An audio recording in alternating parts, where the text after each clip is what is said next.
Hi, I'm David Hamburger. Welcome to another installment of my TrueFire blog on blues song genealogy. Today we're going to look at the song Outskirts of Town. Specifically, we'll look at the chord voicings and chord progression as it evolved from the early Casey Bill Weldon version through the hit Louis Jordan version of the 1940s and up through the Allman Brothers arrangement of it that you can hear on their Ludlow Garage live recording from 1970. So we'll start with the Casey Bill Weldon version, which uses just open chords.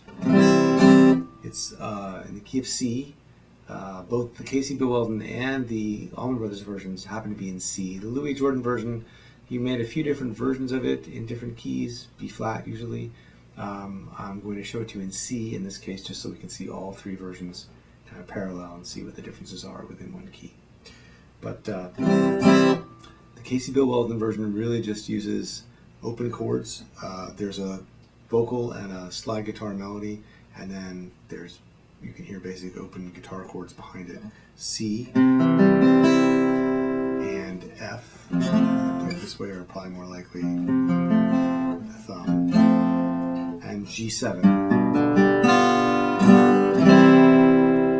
And basically, it's a fairly standard progression, but on some of their, like if you compare to like sort of more modern electric blues versions of the 12-bar chord progression, a lot of times on the earlier pre-war or country blues recordings, you hear like different kinds of twists and turns, and specifically sort of a tendency to rock back and forth between the 1 and the 5 as a way of kind of killing time on the one chord.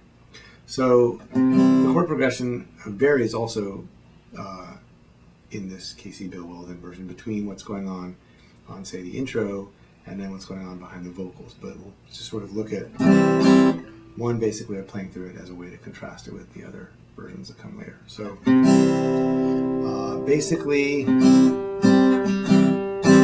C to F, back to C, and then C7 as a transition into the 5th bar of F.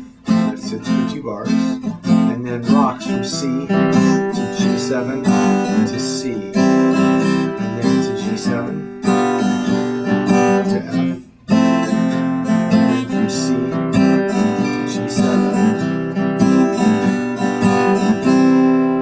So those moves when it goes from C to G7 and back in the I guess the 7th bar and then the 11th and 12th bar are kind of the signature of what's going on here. And the way that it's being strummed is not so specifically important because this approach shows up in a lot of tunes from that period.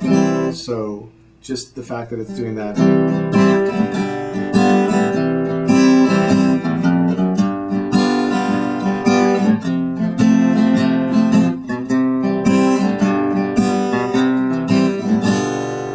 is just kind of a very characteristic thing that makes it sound sort of old-timey or pre-war or country blues or whatever you want to call it. I don't think they're specifically doing that on that recording, but another characteristic sound from that period is those kind of bass lines that lead in.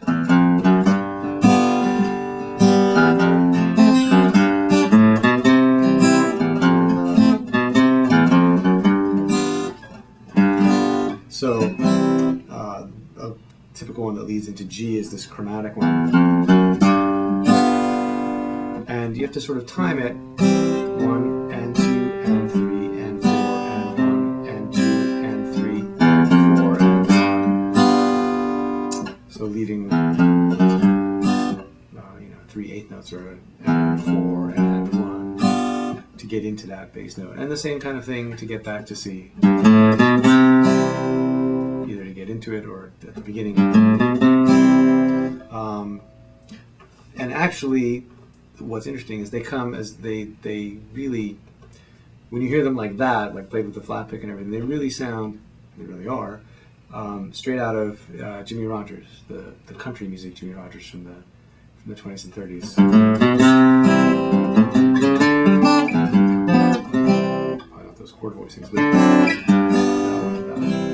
but so those kinds of moves were a big part of Jimmy Rogers' sort of self-accompanying style. So it's one of those cases where if you want to get more of that stuff to use in blues, you can go, figuratively across the tracks and raid the Jimmy Rogers catalog for some of those moves, and then bring them back to your blues playing. And I think there's a lot of Jimmy Rogers was incredibly popular, and all that stuff is kind of blurry anyway. What was country and what was blues at that point? But there are blues musicians in particular who say they were enamored of Jimmy Rogers and what he did, and of course, country musicians enamored of blues musicians from that period too. So it's all a big mess, and so steal those licks from wherever you can get them. So that just lays the framework. The tune started out as a very straightforward country blues kind of thing, and then Louis Jordan recorded it. And there isn't really, Louis Jordan had some great guitar players in his bands, but this was recorded fairly early on, and primarily what you hear doing the rhythm on the Louis Jordan recordings of this song is piano. And so you can hear the kinds of harmonies that the pianist is doing and adapt them to the guitar, and to make them sort of stylistically, or sort of period, sort of correct. I'm going to do it using basically sort of what most guitar players think of as the Freddie Green chords. Freddie Green being the guitar player who played with Count Basie for 50 years or something like that. And these 3-note chords were a kind of shorthand that was very percussive and interacted well with the jazz rhythm section. And so here's what the harmonies of the Louis Jordan version sound like, played with these Freddie Green chords.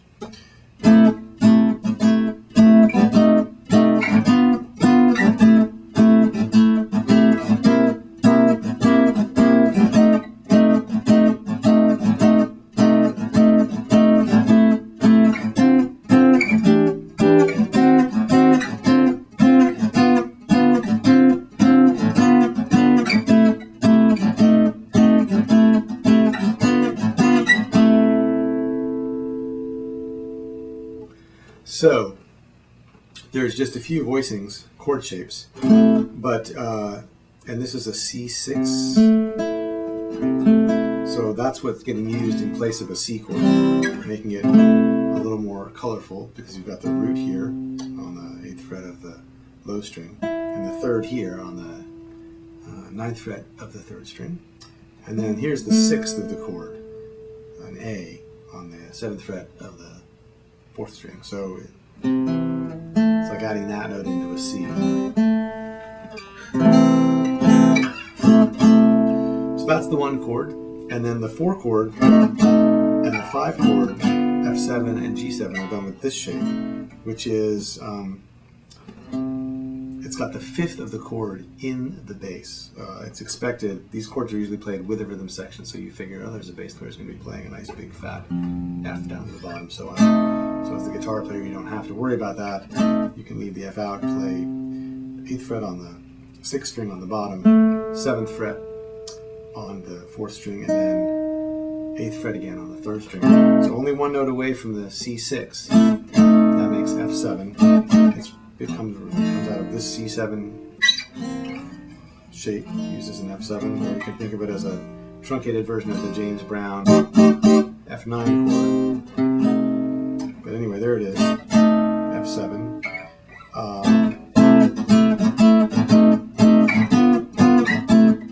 And there's another one of those kind of rocking things, not entirely unlike the Casey Bill Walden thing, where you're going from C to F7, but you use a G7 as a transition chord to pop you back to the C. And then hit a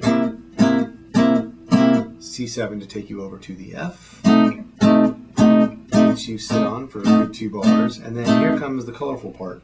Instead of just sitting on C, you walk up C, D minor 7 actually, 10th fret on the 6th, 4th, and 3rd string, E minor 7, same voicing, moved up 2 more frets, E flat diminished, which curiously looks exactly like F7 and G7, only up at the 11th, 10th, and 11th fret on the 6th, 4th, and 3rd string.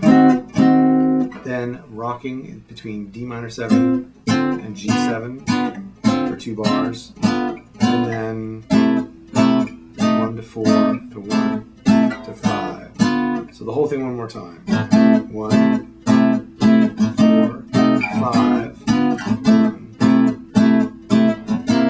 C7, sitting on F7, and then walking up D minor 7, E minor 7, E to flat diminished, D minor to G, and then 1 to 4 to 1 to 5, and you're done. So that's sort of the groove that it was done with. Actually a little looser than that, but that's the basic idea. So then the Allman Brothers come along, almost 30 years later, and do it as a slow blues, which plenty of people have done as a slow blues at this point. By the time the Allman Brothers do it as a slow blues. And they use ninth chords. And the whole arrangement is actually very reminiscent of things like their arrangement of Stormy Monday, using the ninth chords, and as I point out in the sort of written part of the blog, they even do some of the same kind of cool rhythmic things in the middle of the solos on this tune that they use on Stormy Monday on the Live at the Fillmore East record. But their arrangement goes something like this. It's got 2 distinctive things. Well, 3. First, they use ninth chords for the 1 and the 4 and the 5. So C9, which is you make a little bar with your ring finger on the top 3 strings at the 3rd fret, then putting your index finger on the 2nd fret of the 4th string and your 2nd finger on the 3rd fret of the 5th string. And that works for C7. It works at the 7th and 8th frets for F9, and at the 10th and 9th frets for F9. So that's what they use for their 1, 4, and 5. And then they do a turnaround where they walk chromatically down C, B7, B9, B flat 9, and then they run out of fretboard, so they go to A9. And this is a really cool voicing, if you don't know it, which is basically, there's no root in this chord either. It's an A9 chord where you play the 3rd of the chord on the bottom. So you've got your index finger on the 4th fret of the 5th string, and your middle finger on the 4th fret of the 3rd string, and then your ring finger on the 5th fret of the 4th string, and your pinky on the 5th fret of the 2nd string. Got all that? There's A9. So when they go down, C9, B9, B flat 9, oh no, here we go, A9. And then they go to a D minor chord, D minor 7 chord, which it sounds to me like they're using this voicing and letting the bass and the organ carry the bottom end of things. So this is basically D minor, and then there's the 7th. And so it looks like that. So from the top down, it's 8th fret on the 1st string, 6th fret on the 2nd string, and then 7th fret on the next 2 strings. And then they go to G9, and then they do this really cool turnaround. And again, the organ is really loud, so it's hard to tell exactly what the guitars are doing, but it sounds to me kind of like it must be C9 to just a bar chord, E flat, A flat, D flat, back to C9. Ray Norman talked a lot about how he listened to Miles Davis and John Coltrane a lot, particularly the Kind of Blue album, and that was a lot of inspiration for those sort of lengthy modal jams that the Allman Brothers did. But this is also coming right out of a similar period of jazz. I don't know if that's where they got it or they just made it up themselves or what happened, but that's characteristic of a certain kind of jazz turnaround from the 50s, so just what that's worth. Pull that out of your next cocktail party and everyone will be blown away. So here's what it sounds like going through the whole Allman Brothers thing now that we've sort of scoped it out. So there's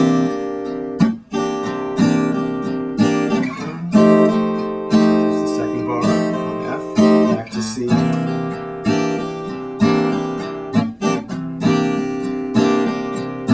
going to the 4 chord. And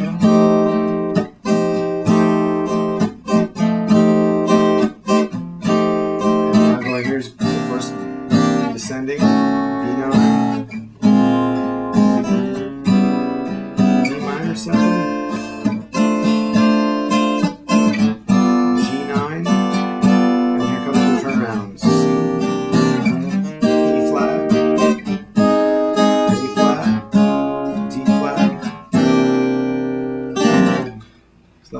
away from Casey Bill Weldon.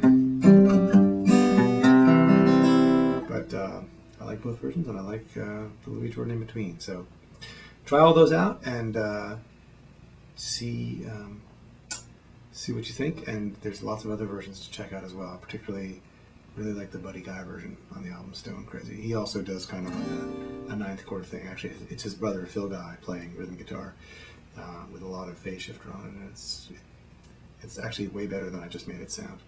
So that's worth checking out too. So thanks for watching, and see you next time.